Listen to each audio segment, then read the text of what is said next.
Hello, everybody. Welcome back around the bonfire, a hot bonfire, a very hot bonfire tonight. Kind of a cool little crossover we have going on today. A little bit of hot takes, a little bit of bonfire. I'm joined by two of my favorite people that are currently in this Zoom call with me.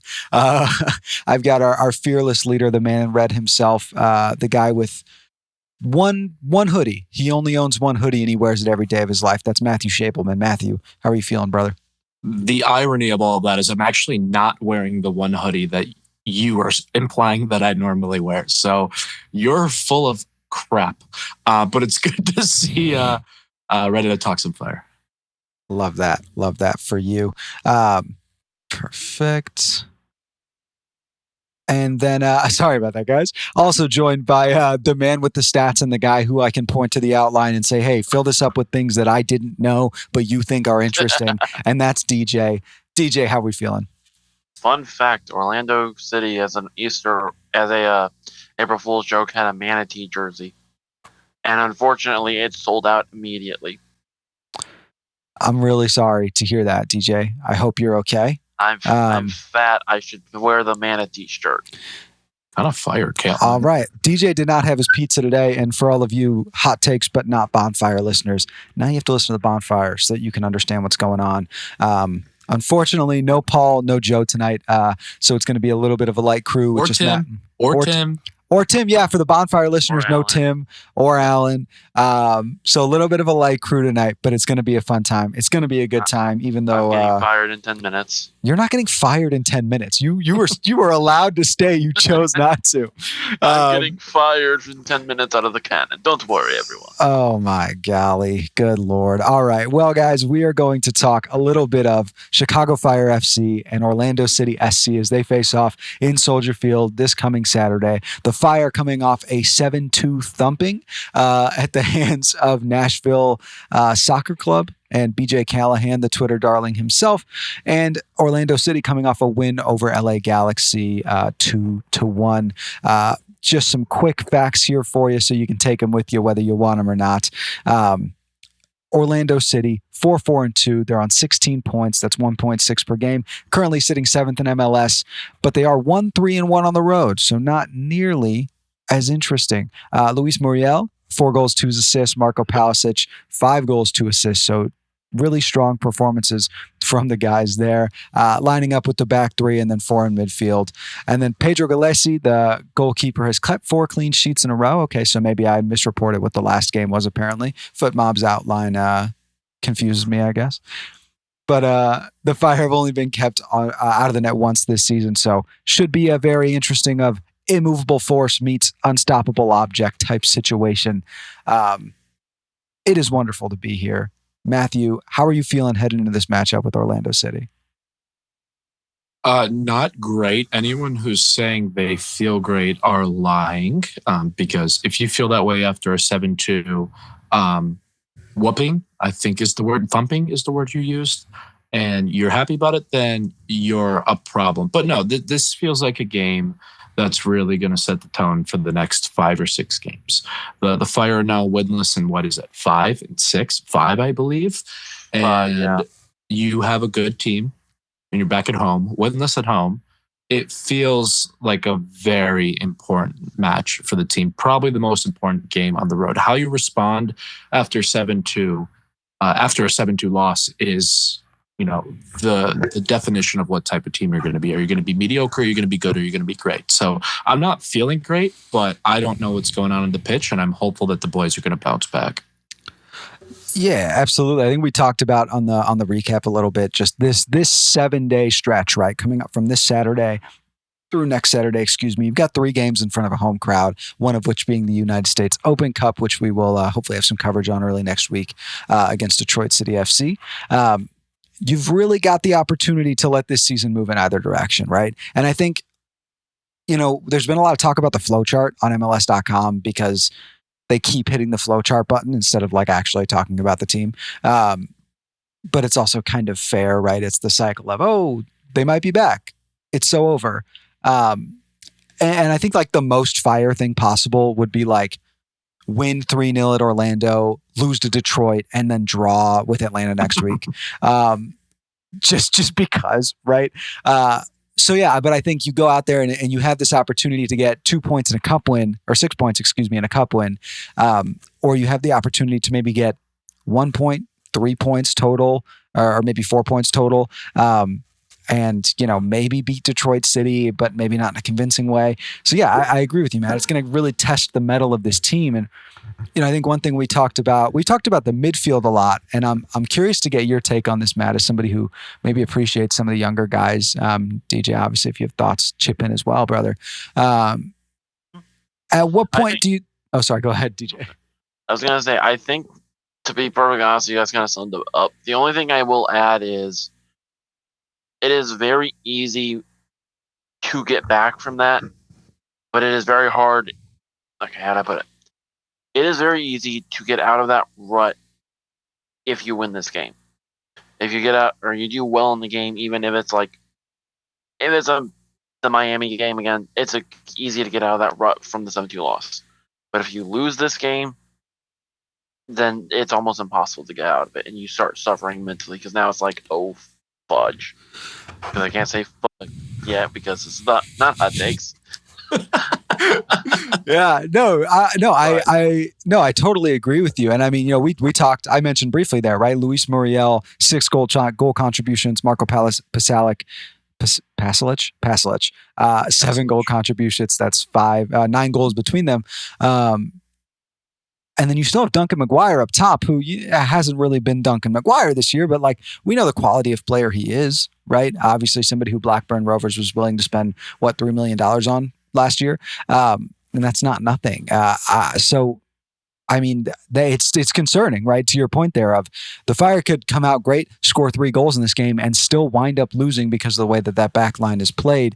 And so that kind of brings me to a thought process of, at what point do we think Greg reaches for the young guy, right? And that would be Christopher Cupps, right? Kind of the seemingly next man up in terms of the center back rotation. We haven't really seen Omar Gonzalez utilized outside of 15 minutes to hold a lead at the end kind of situation. So I guess Matt, DJ, I'm curious if you guys think that's something that Greg will be willing to move into the arsenal as soon as this week, or if you think he's going to just continue to trot out Sam Rogers in the meantime. I think the earliest you see Christopher Cupps start is Wednesday. Without a doubt. I would not be shocked if you see him come on, especially if the Fire are leading by a decent enough amount, or Rogers has an injury. I would not be shocked, or Elliott or Rogers, whoever, they get an injury. I would not be shocked to see him come in, but I don't think you see him start until Wednesday, and I imagine Wednesday the starting lineup is going to essentially be Justin Reynolds, Christopher Cupps, Omar Gonzalez, and Jonathan Dean. So I imagine those 4 you're not going to see much of this weekend, and you're going to see only the big guys this weekend. Yeah, I agree with DJ.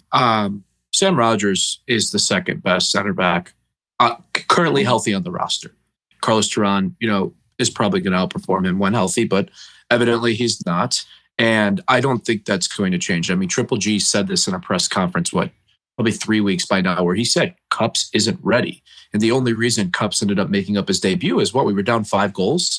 That is the perfect time for a 16-year-old center back to make his MLS debut. So Sam Rogers is going to be the center back that starts next to Jack Elliott, barring any injuries. If Rogers goes down, we're really thin, and that becomes a problem. We're already thin as is. But I would be absolutely shocked unless there's some sort of disciplinary issue, or like I said, Rogers goes down with injury. We don't see him consistently for the big matches, Atlanta, Orlando. Like DJ said, it'll probably be the reserves in some capacity come time for Detroit. But I fully expect Rogers to be there on Saturday. Yeah, I guess there is a part of me that wonders. Obviously Greg has said he doesn't seem to be ready. It's tough to make what you can out of a game where you come in down 5, right? And kind of just play out the waning moments when Nashville clearly wasn't pushing as hard as they were. But it does come to a point where that back line is in disarray, right? And at a certain point, something needs to change, something needs to give. And so I don't know. DJ, I agree with you. I think he's more than likely to start Wednesday. We'll talk a little bit about kind of potentially some of those lineups. Actually, later on in Hot Takes, we've got some really wonderful community questions that we can talk about. But I do think there's an aspect of, I don't know how long Sam Rogers' leash is. And and we can only continue to leak goals that heavily for so long. So I'm not saying I expect him to start this week, but I wouldn't, if you told me he started Wednesday and then maybe plays more than 30 minutes next Saturday, I don't know that I would be shocked at that. I just want to confirm that we're not using Sam Rogers as a scapegoat for conceding 7 goals against Nashville. Is that correct? No, of course not. That was entirely on Andrew Gutman, actually. Oh, great. Okay. I see we're at the hot takes part of the Bonfire segment already. I will say, I feel like also John kind of gets a little too hard on Sam Rogers sometimes, but still. Yeah, okay. I'm sorry I'm not pulling out his passing stats when most of them are to Chris Brady. But no, in all honesty, I feel like I feel bad for Rogers because he's the guy that he wasn't expecting to start against DC. He comes in, he's like, oh, great, who's your first opponent? Oh, just Christian Benteke, the guy who was the Golden Boot winner last year. Oh, joy. And then 2 games ago, he's forced in, and it's like, oh, this is so much fun playing against Lucho Acosta, or not Lucho, Evander and Cincinnati. This is going great. But yeah. Oh, and Kevin Denke. Yeah, I mean, they're just nobodies, you know? Well, I do think, like, in the one place that I think we talked a little bit about roster construction last week, and again, we'll talk more about center backs later on. There is an aspect of this too that's like the Fire just don't have a physical freak anymore, right? And that's what Carlos Terran, brought to the table. You know, outside of obviously being a good soccer player, generally speaking, like he was a physical freak. He could keep up with Lionel Messi. He could keep up with Christian Benteke and Kevin Denke and guys like that, right? And so you lose that. Sam Rogers doesn't really offer that. Jack Elliott doesn't really offer that. Christopher Kupp's, you know, as bright a future as we may think he has, he's 16. He just doesn't have that ability. And you don't really have that in the midfield. You don't really have it on the wings. You certainly don't have that at your fullback position. So there really isn't anybody on the field who can keep up with any of those guys, even in a set piece situation, right? Short of maybe Hugo, but even then he's a little more technical than he is physically gifted. And Hugo's the one guy that you can see every game that he's running back. He's the only guy in the field that runs that much, I think, honestly. Out of any of the players, Hugo's the one where it's like he will chase a guy down. He does what Kucias was doing last year, basically. That's what I'm trying to say. Yeah, except he's good. The good thing he did. Yeah, I was about to say, the only good thing Kucias did was, if that ball's on that side of the field, I'm going to run after it. So you have no chance of getting it. I don't care. I see ball. I am dog now. Absolutely. And that kind of brings us, I think, to maybe next point here. We've talked a lot about the midfield. We saw Kellen Acosta come back into the starting 11 last week. Obviously, that did not work the way anybody would have liked it to. Most of all, probably Kellen Acosta, I would imagine. We also saw him taking the captain's armband back, which we talked about a little bit on the recap. Matt, I'll kind of toss to you just because you haven't had the chance to give your thoughts on it yet. But thoughts on Kellen Acosta reemerging into the midfield, also taking back that captain's armband. Do you think that's a pairing or a trio that we're expecting to see this Saturday, or you think we'll go back to the Pog midfield, as it were? Yeah, well, I mean, if Nashville is an indication of the success of that midfield for the future, I fully expect to see Pog in back. Acosta, obviously coming back into the lineup, we know what he's capable of. But as soon as you get that captain armband and your first return to the starting 11 is a 7-2 thumping, it's not a good look on you. But that being said, like Pineda didn't play well. Guti didn't play well. I forgot who the midfield was specifically. I'm blanking. But nobody played well. Guti, Pineda, Acosta. Yeah, Guti, Pineda, Acosta. No, but nobody played well. And I'm similarly to Sam Rogers, not planning on using Acosta as a scapegoat of that. We have so much depth in the midfield, and Triple G mentioned this on a press conference, I want to say last week, I think it was the pre-match availability, or a couple weeks ago, that competition is good and that, Acosta is one of those guys who's fighting for his spot. And that shows that maybe that confidence isn't fully into him, or that was merely just a challenge for Acosta to lift up his game to what we all expect it to be. But Sergio Orahel, right to this point, has outperformed Acosta in pretty much every aspect the season. And as a result, I expect to see the midfielders that are putting in the best shifts. And Sergio, for me, would fit that bill over Acosta. Same with Pineda. I think it's also interesting to know Sam Williams hasn't been on the field and hasn't seen the 11 in about a month or so. Well, Sam Williams, I was It just going wouldn't. to say, Yeah. go ahead, DJ. Go ahead. I was just going to say, like, Sam Williams solely made the 11 back in the early days due to injuries. And now that, Davia's here, who we could talk about his performance on Nashville and in general in the league so far, his playing time is probably going to go down. And I feel like if Davia was here at the beginning of the season, Sam Williams might not even have that first team contract in the first place. So bro got lucky. He got the bag. Yeah. I want to add though that the reason I bring this up is it would not shock me if, given everything that happens, you see Greg just go, okay, here, you're Williams, you're getting a chance. Go out. I want to see what you do. You're going up with this guy and this guy and that guy. Do what you can. And also, my other hot take. I know I just said this. My hot take is, if I'm Greg, I'm calling the guy from Fire 2, the Italian guy from Fire 2, up for this game. Cassano? Yeah, let's cool it on that one. All right. Kid Only reason I'm saying that is because this is one of those games where it's like, if you win it, great. You got Cassano to see some time, maybe, possibly. If you're losing 5-0, throw him on the field. What's the worst that can happen? I think there's a chance we could see him on Wednesday, right? Rest Brian Gutierrez, let Claudio Cassano get some chance on the first team. I wouldn't be shocked with that, but Matt, we're on video today, right? So when you're going, everybody sees you going. Matt wants to make sure that we can see the disdain in his face. I'd be doing it if the camera was off. I don't think this is a time for first team CF2 debuts in any capacity. I said this Wednesday. Is a must-win game. I said Wednesday. You missed Wednesday. Jumped the gun. Thought you were talking Orlando. No, I don't. I would not expect to see him, but I would think it depends. And I think we can talk a little bit more about Open Cup next week, but. I would expect that to be a little more rotated, a little more young guy. Yeah, I don't know that we'll see Sam Williams. I do wonder at what point do you just sit Jay Davila and let him get his feet under him, because he doesn't look right. He just doesn't. He doesn't look acclimated. And it's almost kind of not fair to him, right? Because I don't think he's as poor as he's been, but he's just not there yet.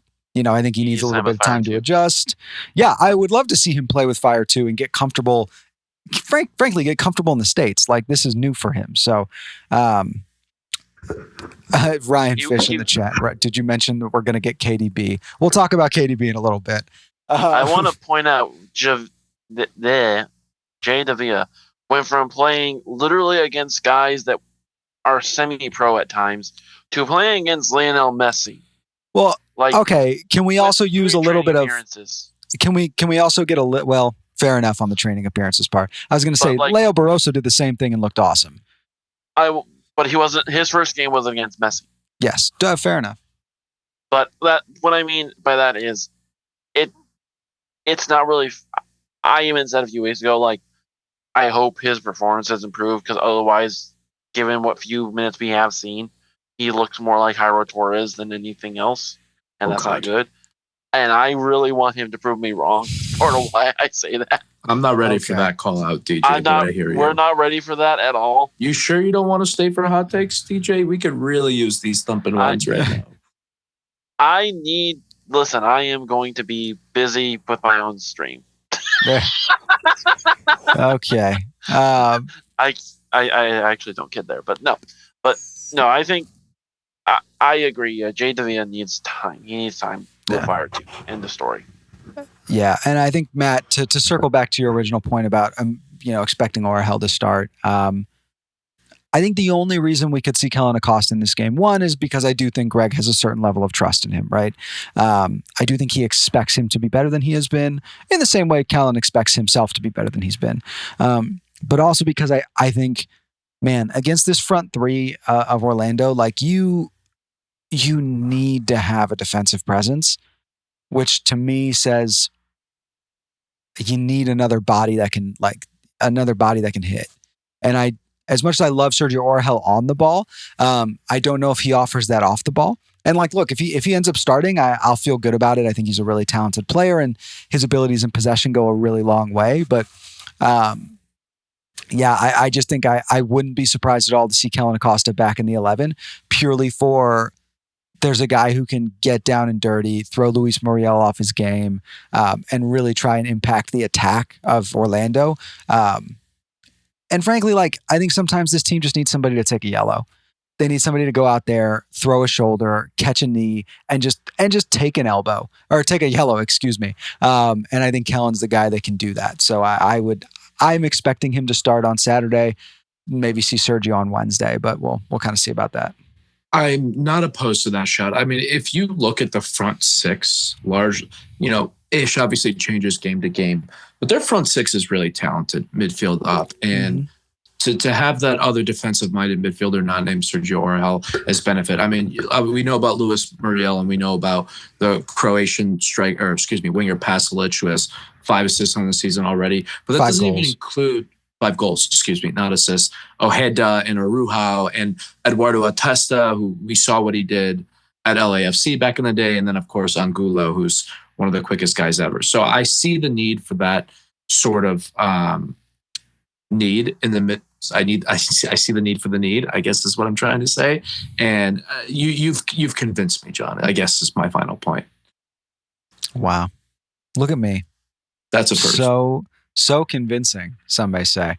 Yeah, absolutely. No, I think, I think there's a real aspect of just needing that defensive presence in this game. And hopefully, sorry, every now and then I look down at the chat and I just see something that throws me off. But yeah, so hopefully hopefully we can find Kellen Acosta of yesteryear. So we'll kind of wrap a little bit on our Bonfire preview in the Hot Takes episode. But before we do, I want to get a couple things on the record from each of you. Matt, I'll toss to you first on this one. Who's your guy to watch for Chicago City versus Chicago Fire against Orlando City SC? Do they even exist anymore? My go-to is I'm going to go with Philip Zinkernagel. I think he had a beautiful free kick against Nashville, and he's just started to find his feet. I think he's got 2 goals and 3 assists on the season. Maybe that's flipped, something like that. He's really starting to come into his own, and I think this is a guy that cares a lot. You could see it in his face pre-post game. His love for the city is tangible. That's the word we'll go with. And palpable. I just feel like he's good. Palpable. That's the word I was looking for. Thank you. And he's just the guy I think is going to put in a shift. Yeah. DJ? Adding on, I think that's also going to help with Hugo Kuipers.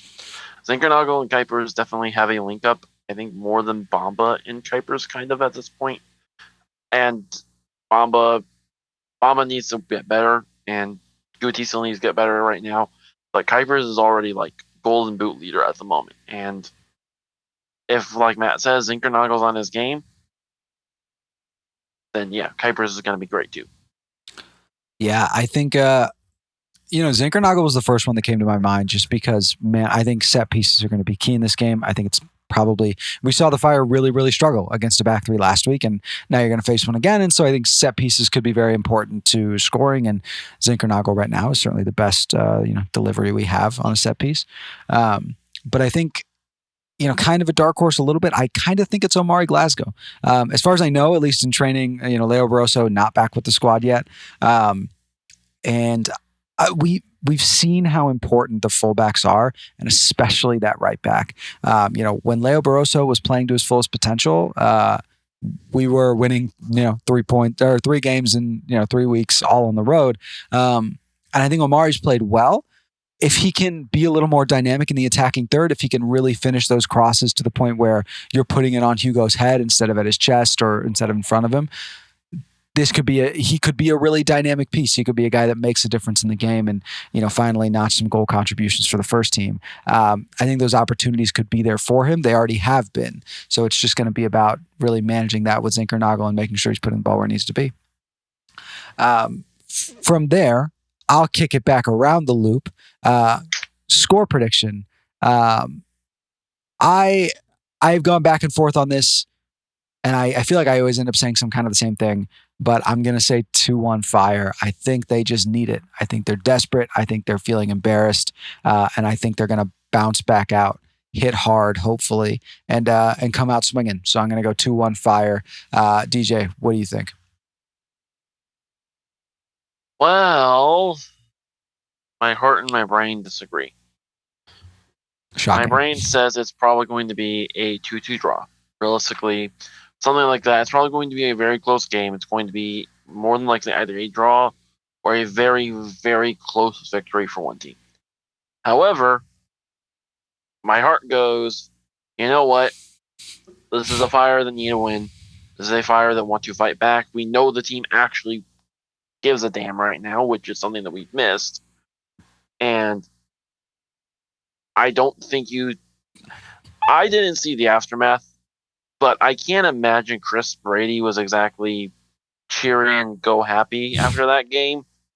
So my thinking is, my heart wants to say, Brady's going to say, okay, screw you guys. If I have to carry this team, I will. Kuipers and Zinkernager are going to do the same.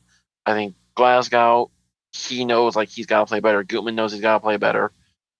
I think that knowledge and the knowledge of part of why I think Cassano is going to be brought up, I would imagine it wouldn't be shocking to me to see him called up, is because I think Greg is going to try and get into these guys' heads that, listen, you're not safe. Like, I will happily bench you guys if you put in that performance again. And I think they all know that. I think they trust Greg to know what he's doing. And my heart keeps saying, this is going to be a game where the Fire come back. And my heart wants to say 4-0. So that's what I'm going to go with. Whoa! The Fire have done it before. They have won 4-0 against Orlando City. I think they beat Orlando for some strange reason. The Fire enjoy getting these really weird score lines against, like 5-2, 4-0, and I think 3-1 has happened before. And I don't see any reason why this would be different if the Fire decide that Nashville needs to be the one-off. End of story. We need to start 2017 again. Yeah, man. I mean, to the point of Ryan in the chat, our defense makes it so that it can't happen. But I love your enthusiasm.